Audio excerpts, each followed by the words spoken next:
Good afternoon.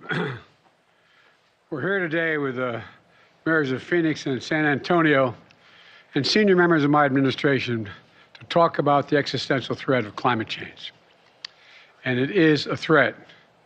We're going to outline steps we're taking to help communities who right this minute, as both the mayors can tell you, are facing a real crisis in their cities. We'll talk about steps we're taking to help people get through this tough time. And we're also going to talk about steps we're taking to help communities prepare, plan, and recover and make our nation more resilient in future heat waves. And there will be more. I don't think anybody can deny the impact of climate change anymore. There used to be a lot of time when I first got here, a lot of people said, oh, it's not a problem. Well, I don't know anybody, I shouldn't say that. I don't know anybody who honestly believes climate change is not a serious problem. Just take a look at the historic floods in Vermont and California earlier this year. Droughts and hurricanes that are growing more frequent and intense. Wildfires spreading a smoky haze for thousands of miles, worsening air quality. The record temperatures, and I mean record, are now affecting more than 100 million Americans. Puerto Rico reached a 125-degree heat index last month. San Antonio hit an all-time heat index high of 117 last month. Phoenix has been over 110 degrees for 27 straight days. And with El Nino and the short-term warming of the ocean, that exacerbates the effects of climate change, making forecasts even hotter in the coming months. Ocean temperatures near Miami are like stepping in a hot tub. They just topped 100 degrees. 100 degrees. And they're hitting record highs around the world. And that's more like, as I said, jumping in a hot tub than jumping in an ocean to ride a wave. Most people don't realize for years heat has been, I have to admit, I didn't know it either. I thought it, I knew it was tough, but the number one weather-related killer is heat. The number one weather-related killer is heat. 600 people die annually from its effects, more than from floods, hurricanes, and tornadoes in America combined. And even those places that are used to extreme heat have never seen it as hot as it is now for as long as it's been. Even those who deny that we're in the midst of a climate crisis can't deny the impact of extreme heat is having on Americans. Americans like an elderly woman in Phoenix who fell out of her wheelchair and after 5 minutes on the ground had third-degree burns. Third-degree burns. Or the firefighter who's already has lug over 45 pounds of gear through smoke and flame, which is incredibly hot. The job is even harder and more dangerous to do in record heat. For the farm workers who have to harvest crops in the dead of night to avoid the high temperatures, or farmers who risk losing everything they planted for the year, or the construction workers who literally risk their lives working all day in blazing heat, and in some places don't even have the right to take a water break. That's outrageous. That is outrageous. Anybody who says that, does that. Folks, we really want to pretend these things are normal? Experts say extreme heat is already costing America $100 billion a year and hits our most vulnerable the hardest, seniors, people experiencing homelessness who have nowhere to turn, disadvantaged communities that are the least able to recover from climate disasters. And is threatening farms, fisheries, forests that so many families depend on to make a living. But none of this is inevitable. From day one of my administration, we've taken unprecedented action to combat the climate crisis that's causing this. We're using a law I got passed the first day in office, first month in office, called the American Rescue Plan, to help states and cities promote energy efficiency, reduce flooding, and open cooling centers. We're delivering over $20 billion from the bipartisan infrastructure law to upgrade the electric grid to withstand stronger storms and heat waves so we don't cause more fires. Look, last year I signed the Inflation Reduction Act, the most significant climate investment ever anywhere in the world. Meanwhile, FEMA has been on the ground responding to those unprecedented weather emergencies in real time.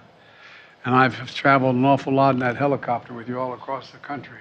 And to see the devastation that occurs, the kind of wildfires and drought and the like.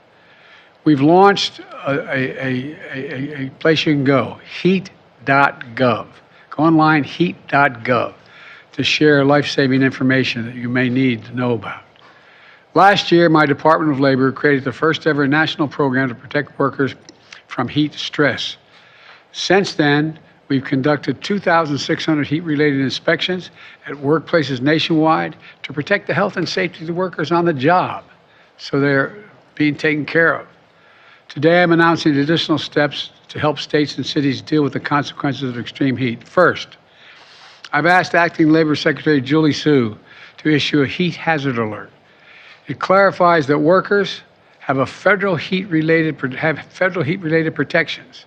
We should be protecting workers from hazardous conditions, and we will. And those states where they do not, I'm going to be calling them out, where they refuse to protect these workers in this awful heat. Second, the Acting Secretary of Labor will work with her team to intensify enforcement, increasing inspections in high-risk industries like construction and agriculture.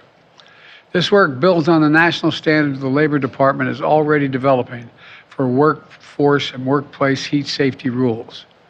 Meanwhile, the U.S. Forest Service will award more than $1 billion in grants to help cities and towns plant trees that in the long term will help repel the heat and expand access to green spaces so families have a place to go to cool off and to bring down the temperature in cities. The Department of Housing and Urban Development is providing billions to communities to make buildings more efficient and to make them more heat resistant, open cooling centers for residential areas and in the cities that the communities can go to be safe. The Department of Interior is using infrastructure funding to expand water storage capacity in the western states to deal with the impacts of future droughts that are made all this extreme heat more consequential. The National Oceanic and Atmospheric Administration is launching a new partnership with universities and impact communities to improve the nation's weather forecast and its accuracy, so Americans everywhere can be better prepared and they can better predict what the heat is going to be in that community with the weather. In all my Investing in America agenda, we provided a record $50 billion for climate resiliency to restore wetlands, manage wildfires, help Americans in every state withstand extreme heat. But our MAGA extremists in Congress are trying to undo all this progress.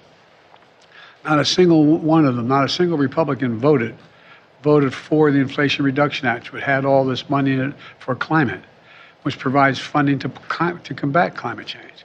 And now many of them are trying to repeal those provisions. But we're not going to let that happen. Part of the reason we're here today is to get word out so state and local governments know these resources are available and uses them. We want the American people to know help is here, and we're going to make it available to anyone who needs it. Follow guidance from the local leaders and public safety officials when you hear it in your cities and towns and states. Stay indoors if you're vulnerable. Be careful on hot pavement. Know the signs of heat stroke like headache, nausea, dizziness. And always have water with you. That sounds silly, but always have a bottle of water with you when you're outside. Check on loved ones and neighbors who may not have air conditioning and check on them on a regular basis. Or go to the mall or community centers or movie theaters or libraries where there is air conditioning when you don't have that air conditioning at home. Take advantage of local cooling centers. Hundreds are being built. They're there for everyone and they save lives. It matters. Now I'm going to turn it over to the mayor of Phoenix, who's on the front lines of dealing with extreme heat. And fire away, Mayor. We're anxious to hear what you have to say. Thank you so much, President Biden. Thank you for convening us today to talk about something near and dear to my heart and on so many of our minds, extreme heat. We really appreciate your leadership on climate change with legislation such as the Inflation Reduction Act that will be the most important in a generation. Phoenix is known for heat. We are often called the Valley of the Sun. We have relentless summer heat followed by beautiful months of weather. But right now, this summer has really been unprecedented, and you've spoken about some of the challenges we have faced here in Phoenix. It's taking a real toll on our community. We feel like we are very much on the front lines of climate change. I've tried to make Man, you can feel it outside today. I've tried to make it my mission to adapt to this trend, to stay ever innovative and ensure we aren't falling behind on heat resilience. We're working to out-innovate climate change, but we need to work together to make sure all of us are on deck to address it. We need a whole of government approach. Phoenix is the first in the nation to have a permanent publicly funded heat office. They love the data that NOAA and your federal government is putting out to help us. Our emergency personnel and heat-ready volunteers are working diligently to keep residents safe through targeted outreach on heat safety, park trail closures, and timely responses to help our most vulnerable. The heat is a challenge for folks who don't have access to adequate AC or who are outdoors most of the day. So a large part of our efforts is getting residents inside as much as possible. We do it in a variety of ways through cooling centers located across the county, mobile cooling units, respite centers, and encouraging hydration at one of our many water stations. We also recognize that many families need assistance to make their air conditioners more effective or need federal aid with their energy bills, and federal dollars have just been crucial in supporting families' abilities to make their homes safer and more comfortable. The Department of Energy's Weatherization Assistance Program makes homes more energy efficient, lowering energy bills for the long haul, reducing overload on the grid, and making homes more comfortable in intense heat. Paired with the incredible incentives in the Inflation Reduction Act for residential solar, this could make an enormous impact for families. And Mayor Nuremberg, who's joining us, has been a real leader and a model for mayors in how to communicate all the good things that are in the IRA to our residents. The HHS Low Income Household Energy Assistance Program, LIHEAP, has been crucial for low-income families to help with energy bills. Even when the heat is over, many of our families may see their largest ever energy bill in their mailboxes. And we're among the many warm weather communities asking for balanced consideration of how these formulas are structured. Expanding these solutions would have immediate impact for families. We are also using ARPA dollars to address heat, and we are looking forward to applying for the funding for trees, which could really go a long way in making our communities more comfortable, that you have secured in the Inflation Reduction Act. We deal with this heat on an annual basis, so we've been focused on preparedness from day one and really trying to prepare for what is, for us, a long-term emergency. You mentioned how many lives are lost to heat, and that's a real focus for us. We would love it if Congress would give you the ability to declare heat a disaster. We think that could really save additional aid, and that would even more multiply the impact of the FEMA hazard mitigation assistance and the building resilient infrastructure, the BRIC programs, which are a good start to building long-term solutions such as energy redundancy for cooling centers. So we feel like there are a lot of great tools, and I appreciate you helping communities across the country just make sure they're aware of the great ways the federal government is partnering. We're looking forward to working with you to become even more effective. Thank you. Okay, thank you very much. Look, you've established the Office of Heat Response and Mitigation. And sometimes I think those of us in government who do this all the time, we think everybody knows what all these titles and all these acronyms mean. But can you share some examples of the work and the outreach that you're doing in the community to try to let people know what's available and how you can help? I mean, what kinds of things? Because I find that's a difficult thing to do sometimes.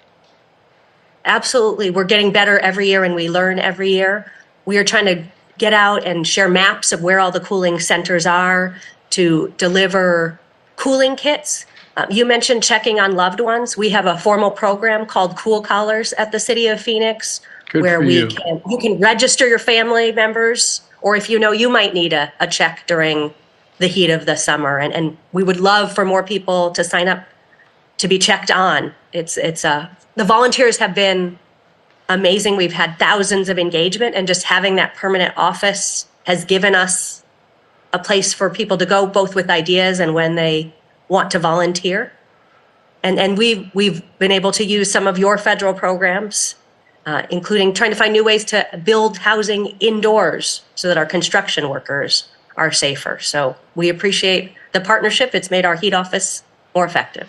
Well, it's not going to alleviate heat problem right now. But we also have a number of programs to do everything from allow people to have the ability to get help to literally paint their roofs white, to change their windows and doors and get tax credits for doing it, so air conditioning doesn't escape. To be able, there's a whole bunch of programs that are out there that, as we get through the heat wave, as we get by this worst part, that we're able to invest in the communities to keep it from happening as badly next time it occurs. And so I'm looking forward to working with you, and I thank you for your leadership. Mr. Mayor, how you doing, man? Doing great, Mr. President. I hope the air conditioning is working. So far, so good, Mr. President. It's great to be here with you and your team and with Mayor Gallego. And I first want to start by thanking you, Mr. President, for the invitation today, and want to extend my sincerest gratitude for your administration for the wealth of the support that San Antonio community has garnered through extensive and substantive investments in our housing stock, affordable housing stock, our workforce training efforts, as well as sustainable physical infrastructure. But today, we're here to talk about what has become a dangerous heat wave across large swaths of the southern part of our country, including here in Texas. To that end, San Antonio is certainly thankful for a president who's willing to tackle this urgent crisis in an equitable manner. The bipartisan infrastructure law and the Inflation Reduction Act's commitment to the Justice 40 climate initiative is also reflected on our local San Antonio Climate Ready plan, as 75% of San Antonio's population are communities of color, disproportionately impacted by decades of local inaction. But times are changing, thankfully. Sustainability and green energy are no longer four-letter words in the state of Texas. At least among most Texans. Well, I'm happy to say that here in San Antonio, we've taken leadership, and you have. In 2028, we will end the use of coal in San Antonio, which is nearly 40 years ahead of schedule. And in large part because of you, Mr. President, San Antonio will launch its first ever advanced rapid transit line, bona fide mass transit for the city of San Antonio, a service that will only include low or no emission vehicles. And so as San Antonio works towards greener development in transit, we're also doing our policy work. We changed our development code last year to require 240 volt level 2 chargers in all new single family homes. We're also providing incentives for those chargers in multifamily residences. And also having the nation's largest municipally owned utility, San Antonio has now become the 5th largest solar producer in the United States. And congratulations on that, by the way. Congratulations. Thank you very much. We're going to reach for number 1 in the country. We're number 1 in Texas, but we're not going to stop. However, these initiatives are not just happening in San Antonio. I'm pleased to report mayors are united in Texas as well. Communities across Texas have committed themselves to being greener, more equitable, and literally cooler, as nearly every major Texas city now has a long-term climate or emissions reduction strategy. So working with our partners at the White House, with you and your team, I'm confident that the state best known for oil and gas production can help lead the way to a greener tomorrow. So thank you again to your entire team, Mr. President, for your efforts to help us realize a better tomorrow for us, for our children, and for our grandchildren. Well, Ron, thank you. And I'm not being solicitous when I say this. You know, most people don't realize that Texas is one of the states that has the most significant, its energy is most significantly supplied by wind and solar in Texas.